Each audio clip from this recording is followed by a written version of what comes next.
Kemudian saling tersenyum tatkala bertemu. Ini penting sih. Hotel kumpul saling tersenyum, senyum. Ya, nggak ada orang yang paling susah di dunia ini kemudian dia nggak sanggup senyum lagi. Nah, udah menang. Nah, karena senyum ini nggak butuh modal ya. Ya, makanya orang yang paling susah sekalipun dalam kehidupannya masih sanggup untuk senyum. Dan nggak ada orang yang paling kaya sekalipun kemudian dia nggak perlu lagi untuk disenyumin sama orang. Nah, model mana? Nah, sih. Artinya apa? Senyum ini memang satu sunnah Nabi dan perkara yang paling mudah kita buat.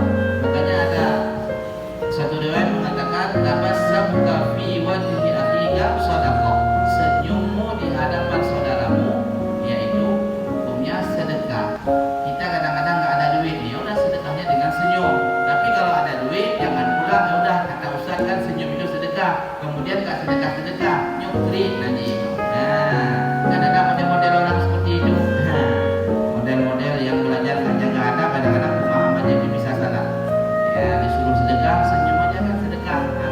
Pulang lupa kasih sedekah, nah nggak juga seperti itu. Ya, jadi sahabat Nabi ketika mendengar hadis seperti ini dari Nabi, maka mereka keluar ke pasar, mereka keluar ke jalanan untuk saling senyum berjumpa dengan saudaranya yang sejenis. Ya, kita tekankan lagi yang sejenis. Yang nggak sejenis, ya kalau memang jumpa di jalan, ya sekali aja. Ya udah, lebar terus. Ya, jangan lama-lama. Apalagi ngomong panjang dari lebar dari tinggi. Yang akhir itu ujung-ujung di Muhammad. Nah, sambulan dulu. Nah, gampang sambul dulu. Nah. Jadi senyum itu penting. Cuman jangan terlalu murah senyum kita, mengentiang listrik dan senyum. Jangan bagus itu PTTP. Nah, anak-anak juga PTTP kan. Nah, jadi kamu lihat senyum dengan tameng dengan tiang listrik yang nanti baru setuju. Ya, senyum itu penting. Tak kala kita punya masalah, kemudian kita senyum, maka masalah kita ini akan berkurang.